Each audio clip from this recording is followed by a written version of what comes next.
for other people, I thought at this point, it's time for you to record for yourself. There would just be one Aretha spot. A good place now in your life?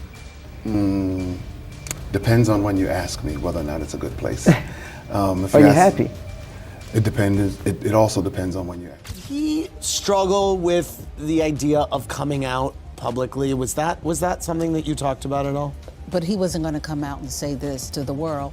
And he had a lot of lady fans. Word on the street is that the Queen of Soul herself, Aretha Franklin, tried to pull Luther Vandross aside and warn him about the one and only Clive Davis. A lot of people are curious about the status of P. Diddy. Status of what? P. Diddy. Diddy.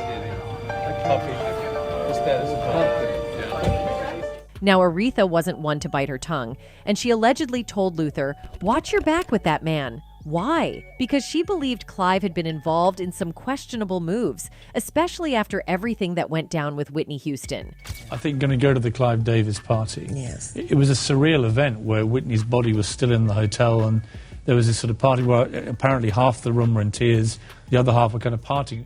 Did Luther listen, or did he fall into the same trap Aretha tried to steer him away from? Whatever went down behind the scenes, the music world's love affair with Clive Davis hasn't been without its casualties. And Aretha wasn't about to sit back and watch Luther become another one. You know Clive, Mr. Music Mogul Extraordinaire, who's been at the center of some of the biggest careers and the darkest industry whispers. Clive's tight grip on Whitney's career raised a lot of eyebrows, and insiders have said that he wasn't always in it for the artist's best interests.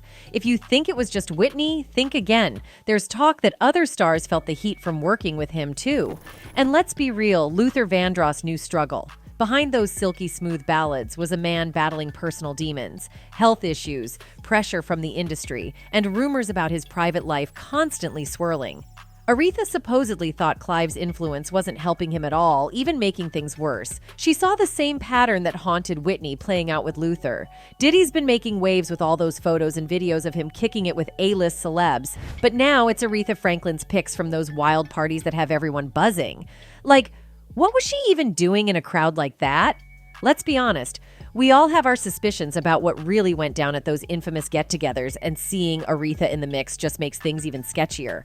Those parties were legendary for all the glitz and glam, but now that some of the darker details are starting to surface, it's hard not to wonder, what was Aretha doing there?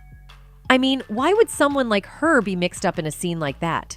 It's wild to think about the Queen of Soul being connected to Diddy, and all the crazy stuff people say went down behind closed doors. With the investigation into Diddy heating up, it's only natural for people to look back at these high-profile events and question the choices made. Did Aretha really know what she was getting into, or was she caught up in the allure of celebrity life? Either way, her presence at these parties is now casting a shadow over her legacy, and it's leaving many to wonder just how deep this scandal might really go. Aretha was also known to have cameras everywhere she went. Did she capture anything that could spell trouble for other celebrities? The Queen often had a camera around her neck to capture some of the fun parties she hosted. She also had a camera with her when she appeared at the palace for the very first time. "And she even photographed me," said Solomon. The thought of her having tapes of wild nights with A-listers is tantalizing and a bit unsettling. If those recordings ever surfaced, they could cause major difficulties for many in the industry. The potential fallout is chilling. If the feds have been watching her, could they be seeking to uncover her involvement in something larger? Aretha's close association with Diddy, now shrouded in controversy, puts her in a precarious position with regards to Clive. One misstep or revelation could turn her from a legendary singer into a potential key witness or suspect in a much bigger investigation. Back in the day, the feds were known to keep tabs on her. From 1967 to 2007, the Federal Bureau of Investigation methodically collected information about Aretha Franklin using false phone calls, surveillance, infiltration, and highly placed sources, according to the documents obtained by Rolling Stone, seemingly shedding light on why the legendary singer always lived on the edge. Aretha's FBI file, first requested via the Freedom of Information Act on August 17, 2018, is 270 pages long, peppered with phrases like black extremists, pro-communist, hate America, radical, racial violence, and militant black power, and overflowing with suspicion about the singer, her work, and the other activists and entertainers with whom she spent time. Some documents are heavily redacted, and others indicate that there may be additional materials in the FBI's possession. I'm not really sure if my mother was aware that she was being targeted by the FBI and followed. I do know that she had absolutely nothing to hide, though, Aretha Franklin's son, Kekal Franklin, revealed. And now people speculate that it's possible they suspected she had some proof of the debauchery that went on at those parties. So she might have insights to those parties because Clive was Diddy's mentor. And she knew him from long ago, so when she talks about Luther, you must tighten your belts. It's no secret Luther Vandross struggled in both personal and professional lives, but it appears Aretha's convinced there's more to the story, something darker. She's not just talking about the pressures of fame, she's suggesting that the industry itself might have had a hand in Luther's fate. Turns out Aretha Franklin's ability to empower black people through her music got her some unwanted attention from the FBI. Clive Davis is no doubt a big deal in the industry, but like most heavy hitters, he's got his fair share of drama. The guy's been wrapped up in all kinds of scandals and controversies over the years, from rumors about his personal life to shady whispers about what really goes down at those fancy parties he throws every year. I know some guys who worked personally with Clive Davis, and they had to leave him before they hurt him. These aren't just your typical industry shindigs. Word on the street is some wild stuff went down behind those velvet ropes. And honestly, with the kind of power Clive Davis holds, it wouldn't be surprising if there's way more to it than just glitz and glam. For years, there have been dark rumors swirling, everything from use to human all hidden beneath the luxury of those exclusive soirees. And if someone like Luther Vandross, with all his talent and charm, got too close to that crowd, who knows what kind of trouble he might have stumbled into. Luther was known for that incredible voice, but maybe there was more going on behind the scenes than anyone ever realized. When you're dealing with someone as powerful as Clive, bending the rules becomes second nature, and it's easy to imagine Luther getting caught up in something way over his head without even knowing it. On one side, Clive Davis is celebrated as a legendary producer who shaped the careers of icons. But on the flip side, a very different story emerges. Some see him as one of the first major gay gatekeepers in the music world, wielding his influence with a calculated and manipulative touch. That kind of power comes with layers. He's not just a music mogul, but a man whose legacy is tangled up in both praise and controversy. Let's not forget Luther Vandross wasn't a stranger to controversy either, especially when it came to his personal life. There were always rumors swirling about his S, with plenty of speculation over whether he was gay. Luther never confirmed or denied any of it, but those rumors definitely clashed with the smooth, ladies' man image he had built. Conspiracies still exist about Luther even years after his death. Honestly, Luther didn't seem to care much about the rumors about his personal life. He never confirmed or denied anything. That silence kinda said it all, though. Back then, the pressure from society and the music industry was real. But why stay so quiet? Here's the thing, Luther was one of the first big artists to sign with Clive Davis' new label back in the day, but it wasn't all glitz and glam. On the surface, he had it all, the smoothest voice, that irresistible charm, and millions of fans swooning over him. But behind the scenes, something just felt off.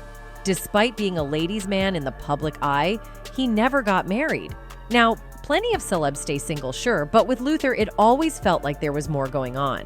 And people close to him even said he wasn't exactly happy working under Clive's label. Makes you wonder, was someone higher up keeping him in check, making sure he stayed quiet about who he really was? Maybe Luther didn't feel safe being open because of that power figure hovering over everything. And honestly, who else could it have been besides Clive? In a 2001 interview with Vibe, Vandross jokingly responded to the years-long chatter about his S. He said, "What do you want to know? Am I bicoastal? Yeah, I have houses in Beverly Hills and New York. I know that I'm paying a price for being so private. And I do wonder if it's worth it." Who would have wanted to come out in such a nasty climate? Nothing about being out at that time seemed safe or worthwhile. Like any black gay man, closeted or not, Vandross only desired what anyone wanted out of life: love and happiness. In the same Vibe interview, Vandross admitted that he had never been in love. He said, "I'm still waiting. The time that I've spent being in love has never been reciprocated. Those are just the circumstances."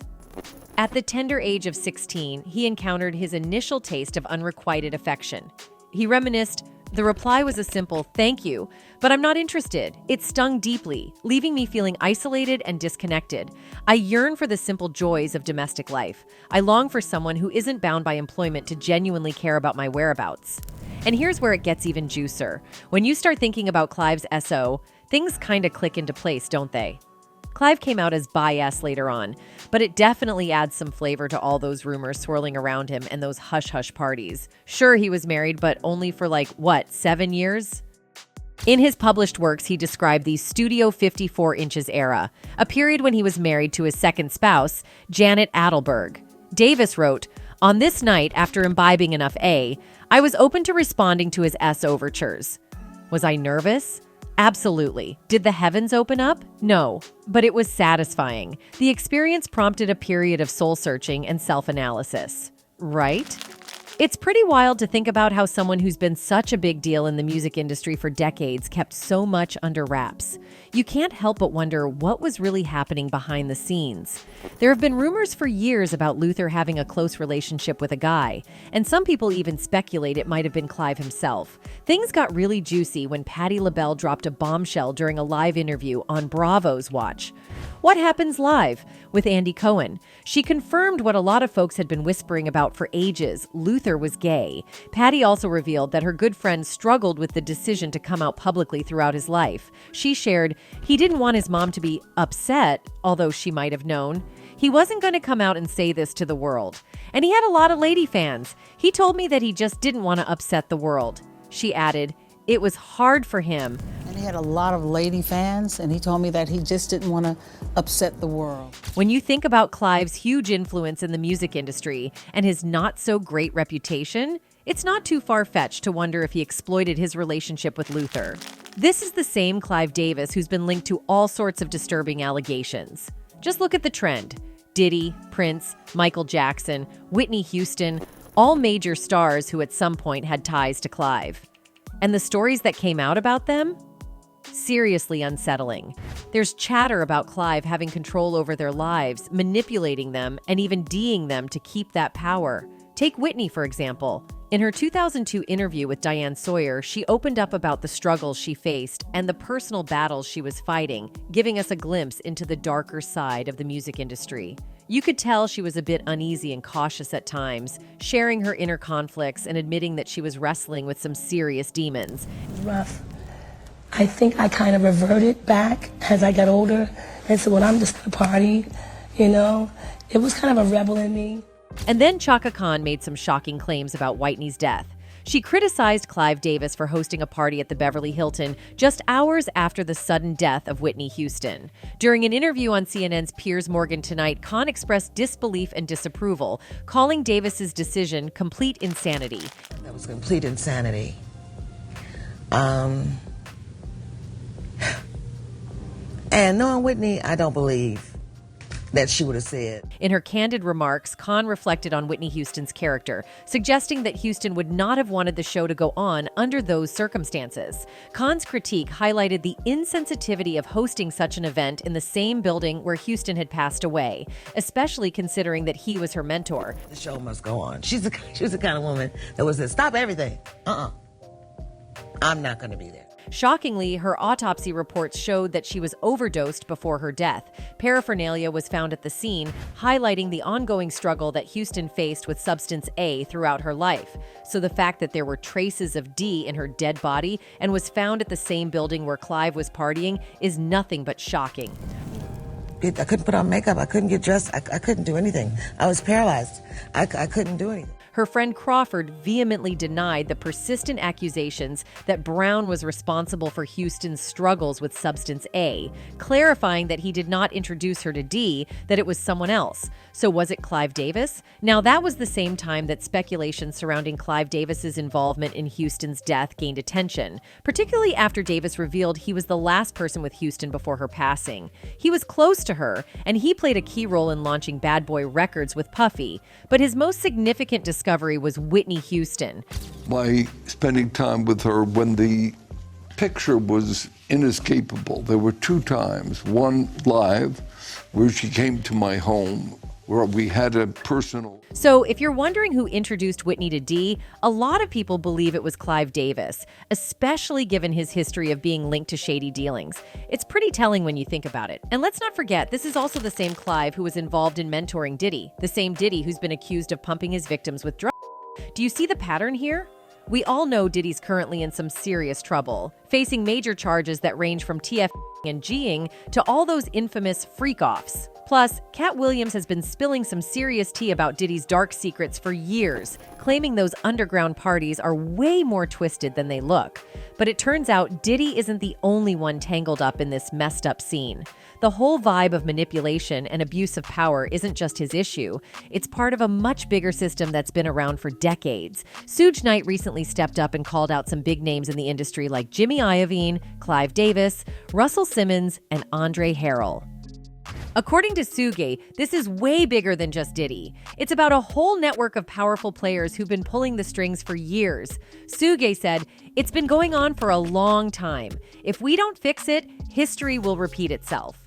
He didn't hold back, naming names and claiming these guys have created a toxic environment where young artists are exploited and abused. You look at Russell Simmons, you know the truth.